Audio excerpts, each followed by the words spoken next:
Hello, class 7th. Today we are going to resume chapter number 4 from Honeycomb book, The Ashes That Made Trees Bloom. So, we are just going to resume the reading. So here you can see page number 59. So the old man chopped down the tree and cut out of the middle of the trunk a section about 2 feet long. So यहाँ पर बात हो रही है कि उस आदमी ने उस ट्री को काट दिया, चॉप्ड डाउन मतलब काट दिया। अब ये कौन सा ट्री था आपको बता दें, थोड़ा सा स्टोरी के पीछे से थोड़ी स्टोरी सो फार बता दें आपको। सो दैट इज़ कि वो डॉग को उन ग्रीडी नेबर ने मार दिया था। अब वो डॉग उस ओल्ड मैन के सपने में आया और उसने कहा था कि अब मेरे जो ग्रेव यार्ड पर जो ट्री है उसे काट दीजिए और उससे मोर्टार बना दीजिए। तो ओल्ड मैन ने भी क्या किया, चॉप डाउन कर दिया वो ट्री जो उसकी ग्रेव यार्ड के ऊपर बना हुआ था, पाम ट्री, और उसको करीबन उसके जो ट्रंक को काटा 2 फीट लॉन्ग, और पूरी मेहनत लगा के with great labour, partly by fire और कुछ आग से, पार्टली बाय चीजल और कुछ, ये चीजल एक तरह की खुरपी होती है या हम छेनी भी कह सकते हैं, तो उस तरह की इंस्ट्रूमेंट से उसने क्या किया, उसे अलग अलग कर दिया। He scraped out the hollow place as big as small bowl, और उसने उसमें से एक खोखला होलो प्लेस मतलब खोखली जगह बना दी, और बिल्कुल कैसे, इतनी बड़ी जितने की एक बाउल होती है, स्मॉल बाउल होती है। He then made a long handled hammer of wood, और उसके बाद उसने उसी लकड़ी से एक लंबे हत्थे का, हैंडल्ड मतलब लंबे हाथ का एक हथौड़ा भी बना लिया। हैमर मतलब हथौड़ा बना लिया, वो भी किसका, लकड़ी का। Such as is used for pounding rice, बिल्कुल वैसा ही जो कि चावल को कूटने के काम आता है। पाउंडिंग मतलब चावल को कूटने में, चावल को बारीक करने में काम आता है, वैसा ही। Then when new year's time drew near, जैसे ही नया साल आने वाला था, he wished to make some rice pastry, उसके मन में इच्छा जागी कि वो राइस पेस्ट्री बनाए। When the rice was all boiled, जब सारा चावल को अच्छी तरीके से उबाल लिया गया, granny put it into the mortar, और जो दादी माँ थी, यानी वो बूढ़ी औरत थी, इस फार्मर की बीवी, उसने क्या किया कि सारे जो चावल थे वो उस मोर्टार में डाल दिए। मोर्टार यानी एक तरह की ओखली जैसा होता है, उसमें डाल दिए। The old man lifted his hammer to pound the mass into dough, and the blows fell heavy and fast till the pastry was all ready for baking. उन्होंने क्या किया, उस लकड़ी के हैमर से ही उसे बराबर कूटा, यानी पाउंड किया मतलब कि उसे गूंधा, ओके, और गूंद कर सारा क्या बना दिया, एक डो बना दिया, यानी लोई बना दी उसकी, सारा चावल को इकट्ठा कर दिया। और जैसे जैसे जितना जितना ज़ोर से वो ब्लो कर रहे थे, यानी जितनी ज़ोर ज़ोर से उस हैमर को मार रहे थे, ब्लो का मतलब यहाँ पे जितनी ज़ोर ज़ोर से हैमर को वो मार रहे थे, और पेस्ट्री धीरे धीरे तैयार हो रही थी। Pastry was all ready for baking, अब पेस्ट्री रेडी हो गई थी सेकने के लिए।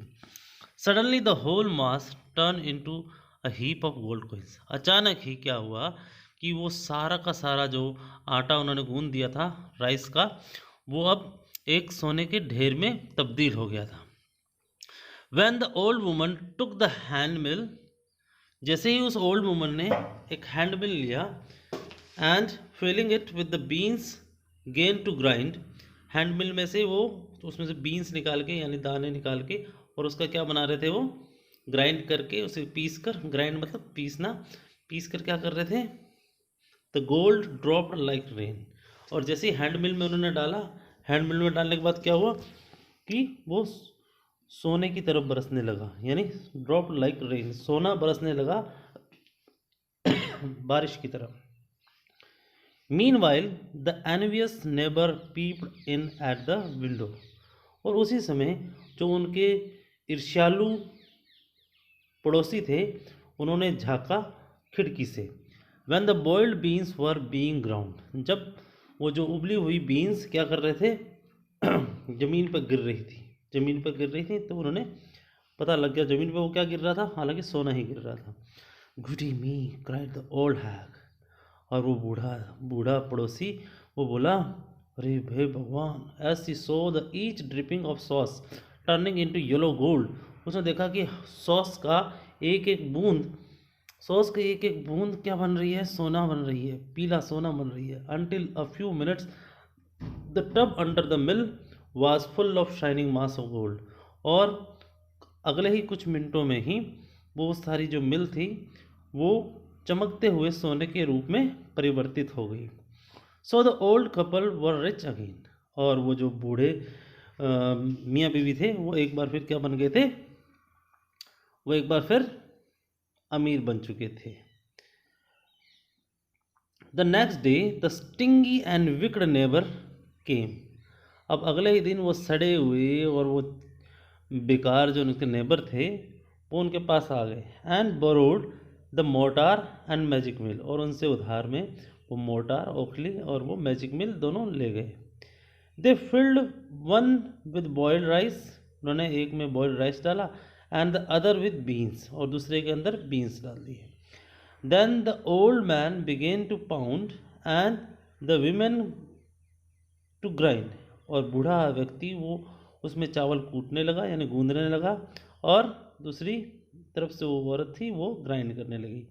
But at the first blow, जैसे ही उसने पहला हथौड़ा मारा, एंड टर्न, और उसने घूम के देखा, the pastry and sauce turn into a foul mass of worms, वो जो पेस्ट्री और सॉस दोनों के दोनों एक बहुत मास ऑफ वॉर्म्स मतलब बहुत सारे सड़े हुए, फाउल मतलब बदबूदार, मास यानी बहुत सारे, ऑफ वॉर्म्स यानी कीड़े मकोड़ों, तो बहुत सारे बदबूदार कीड़े मकोड़ों के रूप में बदल गया।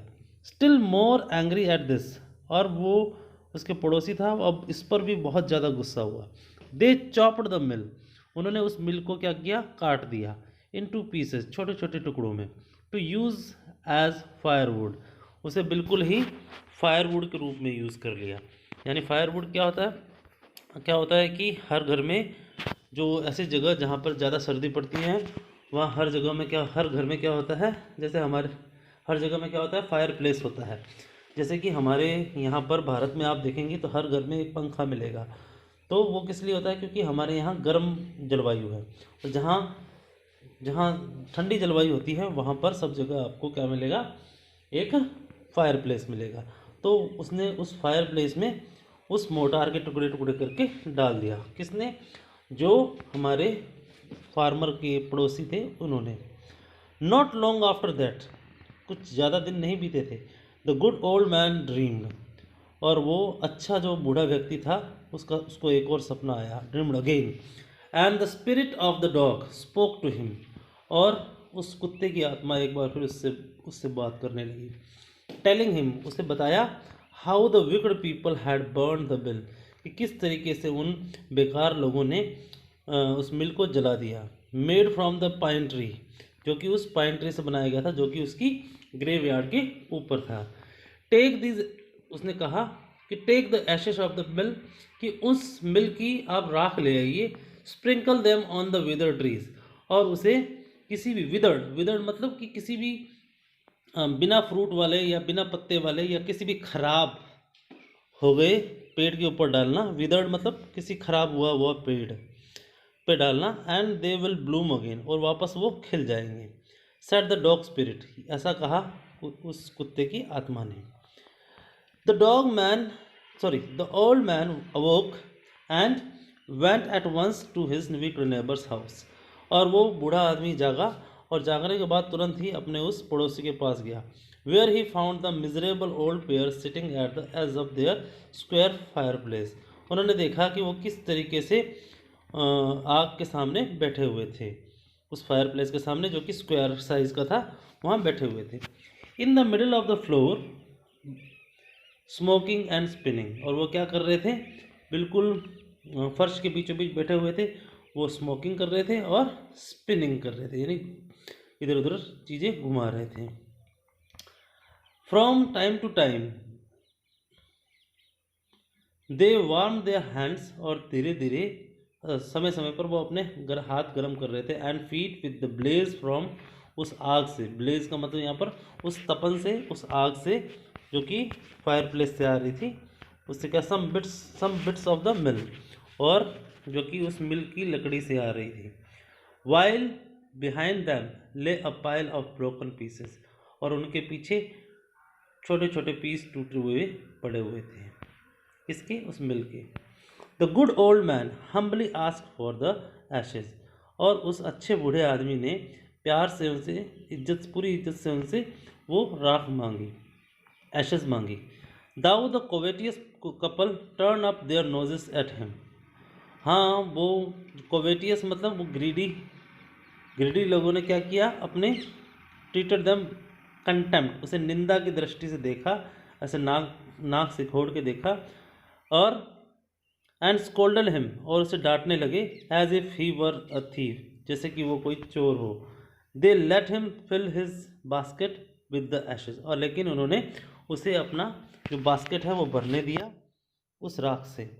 ऑन कमिंग होम, जब वो वापस घर पे आया, कौन घर पे आया, वो ओल्ड गुड कपल, वो जो घर पे आया, वो बूढ़ा फार्मर, वो जब घर पे आया, to the old man took his wife in to the garden, garden में ले गया। इट इट बीइंग विंटर, क्योंकि सर्दी का मौसम था। Their favourite cherry tree was bare, और उनका जो पसंदीदा चेरी ट्री था वो बिल्कुल ही पत्ता उस पर नहीं था, यानी बेयर मतलब बिल्कुल ही खाली था, ना पत्ता था ना फूल था। He sprinkled a pinch of ashes on it, उसने उसके ऊपर एक चुटकी राख डाली। And lo it sprouted blossoms until it became a cloud of pink bloom which perfumed the air। अब वो इतनी जल्दी ही क्या हो गया, उसके अंदर पूरा गुलाबी कलर का, गुलाबी कलर के फूल आ गए, और वो चारों तरफ खुशबू फैलाने लगे। परफ्यूम द एयर, खुशबू फैलाने लगे पूरे हवा में। The news of this filled the village, और ये खबर पूरे गांव में फैल गई। And every one ran out to see the wonder, और हर कोई आ गया वहाँ इस चमत्कार को देखने के लिए। The covetous couple also heard the story, और उन धूर्त कपल ने भी इस कहानी को सुना। And gathering up the remaining Ashes of the मिल, और वो आ गए फिर वो राख को इकट्ठी करने के लिए जो कि उन्होंने उसे उसको दी थी। Kept them to make wither trees blossom, वो भी इसीलिए उन्होंने अपने पास रख ली ताकि वो किसी बुरे समय में उस किसी पेड़ को ब्लॉसम कर सकें। द काइंड ओल्ड मैन, और वो दयालु जो ओल्ड मैन था, hearing that his lord the daimyo was to pass along with high road, जब उसको पता लगा कि डायमियो, डायमियो मतलब लैंडलॉर्ड, बिग लैंडलॉर्ड, ऐसा होता है कि ये क्या एक तरह का राजा ही होता है, क्योंकि जिसके पास ज़्यादा ज़मीन होती, कहीं हर जगह अपना अपना एक सिस्टम होता है, तो यहाँ सिस्टम ये था कि जो लैंडलॉर्ड हुआ करता था वही राजा के समान उसके साथ व्यवहार किया जाता था। Was to pass along the high road, उसे वहाँ एक हाई रोड से निकलना था, पहाड़ी रोड से निकलना था, नियर द विलेज, गांव के पास से। Set out to see him taking his basket of ashes, वो क्या उससे देखने के लिए अपने साथ में बास्केट में जो एशेज थी उसको लेकर चल पड़ा। एज द ट्रेन अप्रोच, यहाँ पे ट्रेन का मतलब वो रेलगाड़ी नहीं है, यहाँ पे ट्रेन का मतलब जुलूस से है, यानी जो राजा की जो जुलूस था, राजा की जो गाड़ी थी वो पहुँची। He climbed up into an old wither tree, वो एक पुराने खराब हुए चेरी ट्री पे चढ़ गया। That stood by way side, जो कि रास्ते में लगा हुआ था। Now in the days of daimyos, लेकिन उन दिनों लैंडलॉर्ड्स के टाइम में, इट वाज द कस्टम, एक तरह का रिवाज था, when their lord pass by, जब भी उनका कोई भी जमीन का मालिक पास से जाता था, for all the loyal people, सारे वफादार लोग, to shut up their high windows, वो अपनी ऊंची जो खिड़कियां थी उसे बंद कर देते थे। दे इवन पास्टेड दैम फास्ट, और उसे यहाँ तक कि बहुत कस के बंद कर देते थे। With a slip of paper, एक कागज की स्लिप लगा लगा के अच्छी तरह से कस देते थे, यानी कोई उसे देखता नहीं था, इस तरीके से। so as not to commit the impertinence of looking down on his lordship, ताकि उसे वो इम्पर्टियंस मतलब कि एक तरह का ये यूं कह सकते हैं हम कि उनके सामने नज़र उठा के ना देखें, इसीलिए वो क्या करते थे, अपनी उन दरवाज़ों को बंद कर लिया करते थे, क्योंकि उसे वो बहुत बड़ा मानते थे, भगवान के समान मानते थे, इसीलिए। All the people along the road would fall upon their hands and knees to remain prostrate until the procession passed by, और वो बिल्कुल ही ग्राउंड की तरफ अपना फेस करे रखते थे, ताकि जब तक प्रोसेशन निकल नहीं जाता था उसके सम्मान में वो क्या करते, अपनी आंखों को झुका के रखते थे, सर को झुका के रखते थे। The train Drew near the train Drew near one tall competent man marched ahead crying out to the people by the way, और वहाँ से वो जुलूस जैसे ही वो पास में पहुँचा, जैसे वो गाड़ी राजा के पास में पहुँची, तो एक लंबा सा आदमी जो आगे आगे चल रहा था चिल्ला रहा था लोगों के लिए, गेट डाउन और ऑन योर नीज, कि अपने घुटनों के बल हो जाओ, get down on your knees, अपने घुटनों के बल हो जाओ, and every one kneel down, और हर कोई घुटनों के बल नीचे बैठ गया। नील डाउन मतलब घुटनों के बल नीचे बैठना। While the procession was passing, जब वो जुलूस निकल रहा था, suddenly the leader of van caught sight of the aged man up in the tree, अचानक ही उन्होंने देखा एक आदमी उस बूढ़े व्यक्ति को पेड़ पर चढ़ा हुआ। He was about to call out to him, जैसे ही वो उसे बुलाना जा रहा था, हिम इन एंग्री टोन, गुस्से से, but seeing he was such an old fellow, लेकिन उसने देखा कि वो कितना बूढ़ा आदमी है। He pretended not to notice him, उसने दिखावा किया कि वो उसे देख नहीं रहा, एंड पास्ड हिम बाय, और वो वहाँ से उसे अनदेखा करके निकल गया। So when the daimyo's palanquin drew near, यानी जैसे ही डायमियो की पालकी करीब आई, the old man taking a pinch of ashes, बूढ़ा व्यक्ति उसमें से एक चुटकी राख लेकर from his basket scattered it over the tree, और उसने उसे फैला दिया उस पूरे पेड़ के ऊपर। In a moment it burst into blossom, कुछ ही पल